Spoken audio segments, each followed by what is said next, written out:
to start whenever you're ready. All right. Well, good afternoon, everyone, and welcome. My name is Alexandra Stabach. I'm a board member of the Women's Fund of Greater Milwaukee and chair of our advocacy committee. We are thrilled you are joining us for Civic Break. This year marks the 40th anniversary of the Women's Fund, and that means that for 4 decades, we've operated at the forefront of the women's movement in Milwaukee, mobilizing philanthropy, challenging the status quo, and bringing people together to advance gender equity in our community. Today is the second session of our newest offering in line with that work. And Civic Breaks offer short, accessible briefings that cut through the noise on timely civic and policy issues shaping our community locally, regionally, and nationally. We know that many of us feel overwhelmed by the volume of information and the pace of the news cycles. We designed Civic Break to help expand understanding, provide clear context, and offer a few practical talking points you can use to navigate conversations with confidence. So just a couple of housekeeping things. All participants are muted so that we can focus on our speaker. If you have questions or reactions, please feel free to drop them in the chat and we will collect them for follow-up. You're welcome to stay on camera, as Lisa has said, but we recognize you might be joining over lunch or multitasking, so we encourage you to do what's comfortable for you. Kate, our featured speaker, is going to share insights with us until about 12:55, and then Lisa, the executive director of the Women's Fund, will close us out. With that said, today's focus will be on optimizing your engagement, and we'll introduce and explore tools to help you and your network activate your civic engagement. We are joined by the one and only Kate Duffy, founder of At Motherhood for Good, a grassroots movement and independent media group dedicated to educating and empowering women so that they can tap into their power and use it for good. Every day, Kate produces accessible content, community-driven advocacy, and real-world action to help moms and women cut through the noise, stay informed, and make a meaningful impact in their communities. I speak from experience when I say she is so much more than an influencer. She's an inspiration. Kate, thank you so much for being with us here today. Now more than ever, time is of the essence. So let's take a civic break. Amazing. Thank you for the introduction and thank you all for having me. I'm so excited to talk to you all. I am very passionate about empowering women in my own space and lane. And so obviously I love what the Women's Fund does and so appreciate all the work that you guys do now and have always done and serve as that pillar in our community. It's just such a gift. So thank you for allowing me to be here and taking the time to spend some time with me today. I'm going to go ahead and share my screen. Okay. So, Civic Breaks, we are going to talk a bit today about optimizing your engagement, and I'm going to give you just some quick, hopefully tangible tools that can help you feel a little bit more grounded and aligned in this current media storm we all are experiencing every day, you know? Okay, so first, a quick introduction. My name is Kate Duffy, and I started Motherhood for Good, which I sometimes struggle to explain to people. And I think it's because I kind of just like created this position for myself in this industry that didn't really exist before and is always changing. Motherhood for Good is essentially a social first media platform and grassroots community for women and moms who want to stay informed. And I kind of accidentally became a content creator. I just started this about 4 years ago because it was something that I think I was craving and didn't have, because I think I was looking around and trying to pay more attention to different policies that were going on and how they were affecting my family and my community and different races and how those would affect the people I loved.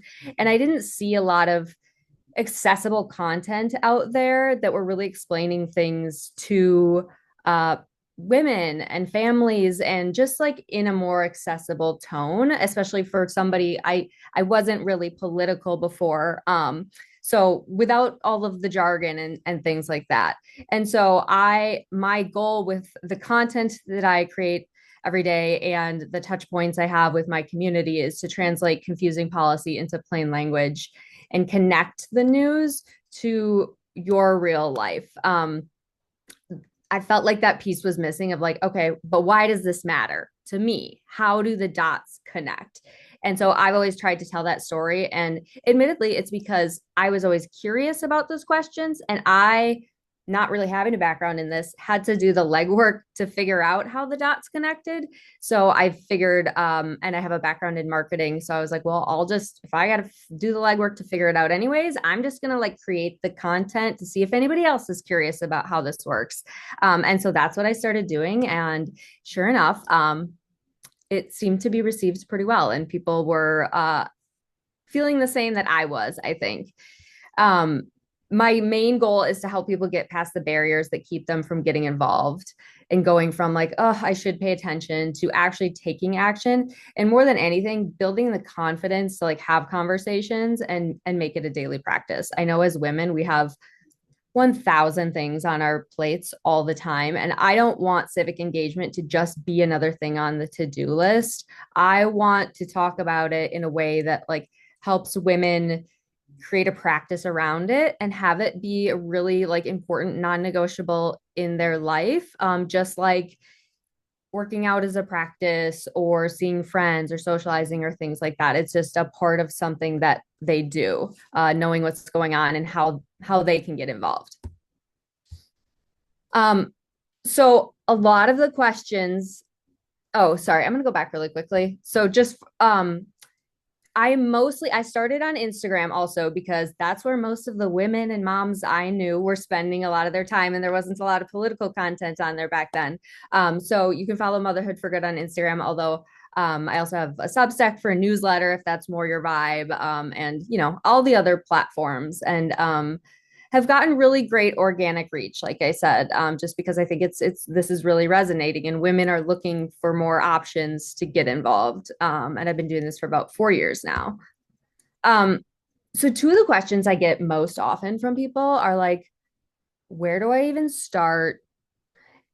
And does it even matter?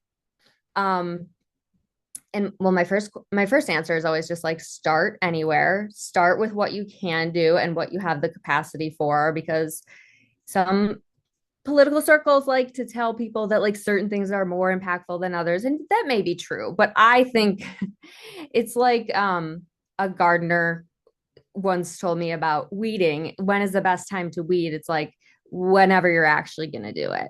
And so I think the same thing about advocacy. Whatever you're willing to do and whenever you can actually do it, is important. But I think a lot of people are stuck because they're kind of stuck in the cycle. We see the news, it's very disorienting and alarming a lot of the time. We feel anxious. We're like not sure what to do because we're finally figuring out what to do with one thing, and then another thing comes in, and it's really hard to like get priorities aligned. You maybe sign a petition and you're wondering if that did anything, and then all of a sudden they've sold your email to somebody else, and then you're on all these spam lists, and you're like, well, I don't know if that was worth it. Um, and you worry like if your voice is even mattering because there's so much going on and it feels like you're screaming into a void, or at least sometimes I feel like that at least. And this is the cycle that goes on and on and on. And this is by design, right? And I think women in particular have really been left out of these conversations of civic engagement and policy advancement and any of these topics and discussions for a really long time. This is, you know, similar to business. Politics has been mostly a men's kind of game, and women are newer to getting involved in this, and it all I think is connected to a lot of the other societal norms applied to women of like not wanting to ruffle any feathers, making sure everybody's good, and growing up with the notion that maybe politics or any policy is rude to talk about. And so I really think that like breaking this cycle and having the right tools to get out of it and to get more comfortable talking about those things um, is so important. And I think it intersects with business, with philanthropy, with so many other things. So I think women having a good handle and a confident stance on at least like one angle of involvement is so important. Okay, so I have a couple tools in here that are a bit more tangible. And again, these are some of the things I recommend to people when they're like just kind of spiraling or don't know where to start or are super overwhelmed. So, Five Calls is a really great tool. It is a mobile app. Um, One of the main things people start with when they're not sure what to do, but they have certain things going on that they're upset about, is calling your members of Congress or your elected officials that represent you at the state level. For federal stuff, Five Calls is a really great tool for that because, well, first of all, it's a small team that is built by this app was built by women. So I love that. Um, there's not a lot of that in this space. And you just put in your zip code and your address, and then it knows based on the voter file, like who represents you. So, and that's saved once you do it once. So it'll have your people and their phone numbers already right in there. And when you log in, it just has a list of like the top main topics of the day, and that those are going to be things that are in the news and or things that most people are calling about. So it usually does a really good job of placing like the higher priority things in there. And then if you pick something that is important to you, it'll also just give you a script right there, and it'll give your three people's phone numbers, and you can just call them and read the script and be done with it. It takes like literally 5 minutes total.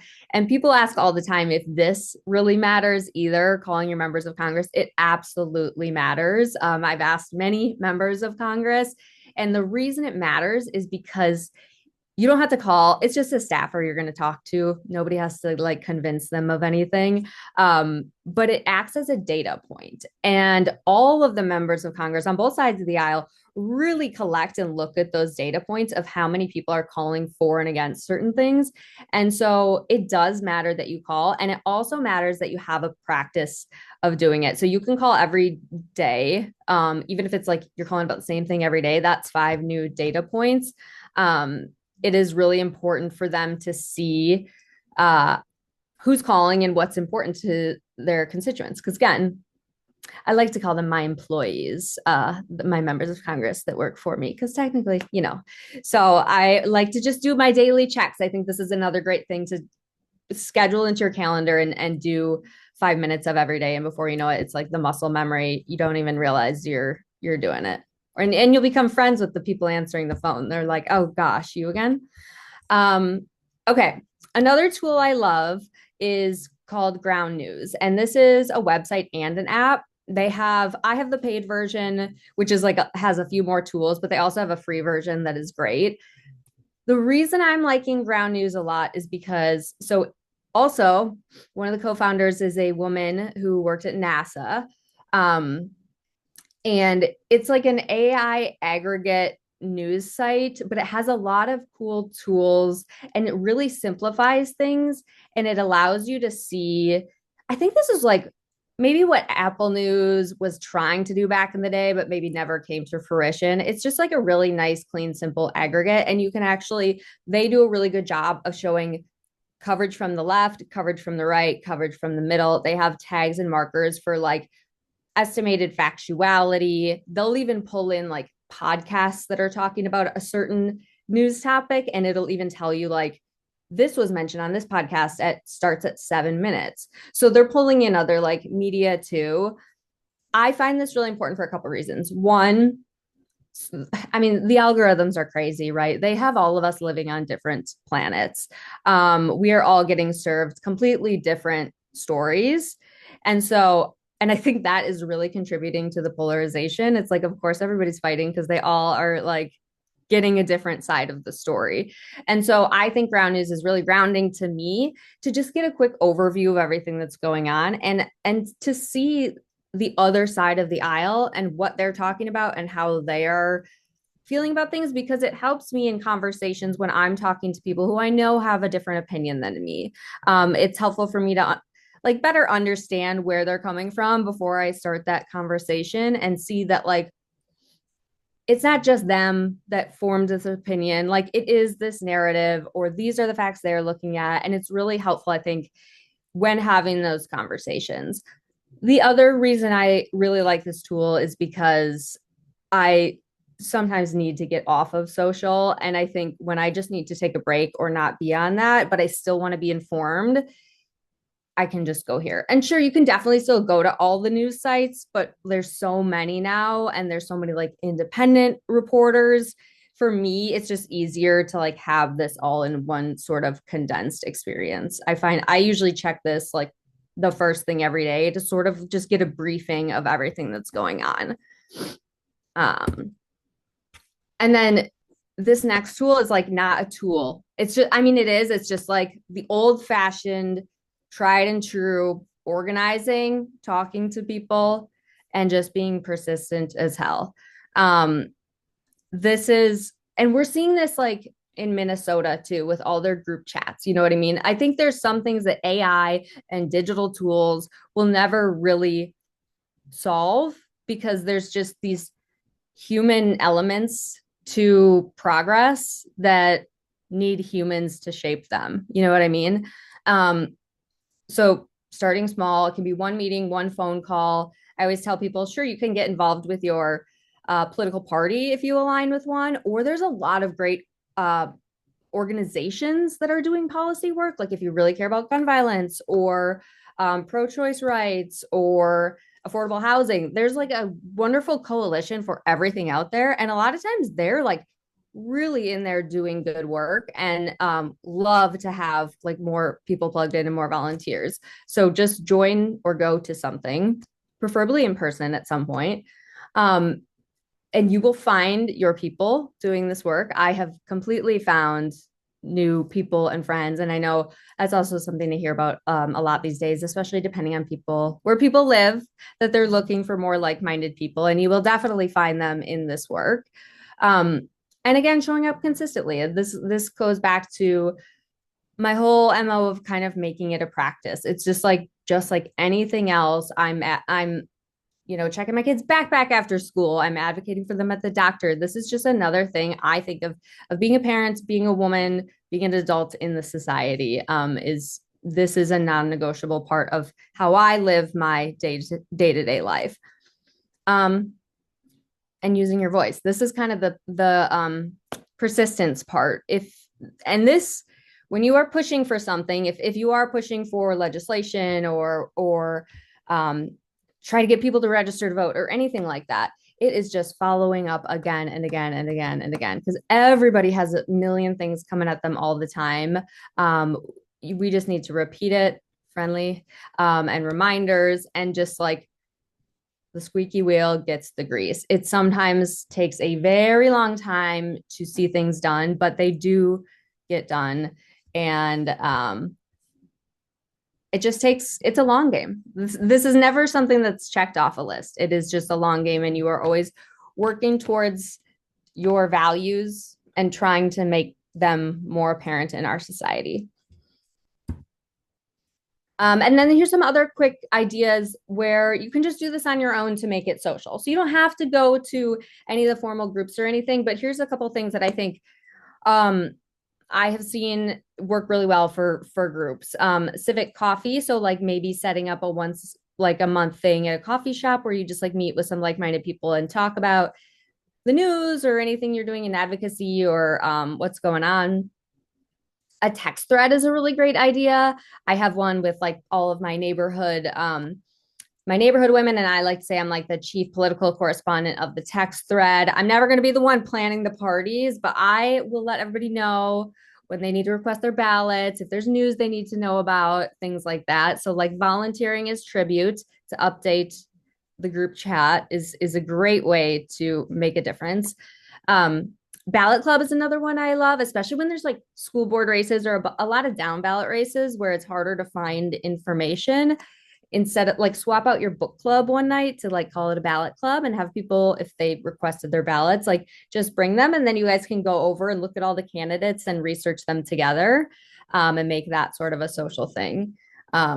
And then news swap too. Again, that's like the group chat, just sharing resources and leaning on each other. I see a lot of like the best movement and ideas, again, as many tools as we have, happen in the group chat. So that's one of my favorites. Um, but that's it. My main takeaway is that like this is not all or nothing. It is totally a long game, but I do feel it is absolutely essential that women are involved in these conversations and shaping the public policies that are shaping our communities and our futures. So that's what I'm doing over on my little corner of the internet. So I have my stuff there if you want to just follow or ever stop by and shoot me a message and say hi. Kate, you have just a couple more minutes, and I was hoping, if you don't mind, and you may not have a slide for it, will you talk about Sway a little bit as well? Oh, yes. So Sway is, if you go to sway.co/motherhood for good. Okay, so this is a new tool that I'm really excited about, and it was built by the people who built code.org. So like very legit OG internet people out in Silicon Valley who also care about democracy. And it's not a partisan thing. They have both groups on it, but you can create these voting groups. So I am on there with, there's a Motherhood for Good voting group. And that's where I have like my values on there. And then I can also make like endorsements and recommendations on there that tie back to the also the voter file. So they know actually who the candidates are. And when you join my voter group, if you're looking for guidance on candidates and things like that, again, if you connect it to the voter file, Sway does not store any of your information. They just connect to a voter file that is already public. But then you will see my recommendations for you based on where you live, and you will get a like custom ballot guide. So that's a really great option depending on how engaged you are. I do find this is going to be really good for, I get so many messages from people who just like follow me and trust me and honestly are just good kind of voting for like recommendations. And I always like encourage people to learn more and do their own research. But if you do have friends who like don't have time to dig in as much to it, this is a really great option to just like join a voting group with someone they like trust and see who their recommendations are and get custom information based on the races where they live. Wonderful. Thank you so much, Kate. That was so fantastic. Just really small bits of great recommendations that you gave us. Really appreciate your expertise and all of your background knowledge. Clearly, we could all use more of your background knowledge. So thank you so much for sharing it tonight. We heard from Kate that we can be connected, and certainly the Women's Fund can be an easy way for the people that showed up today for the Civic Break to connect. We will continue Civic Breaks periodically.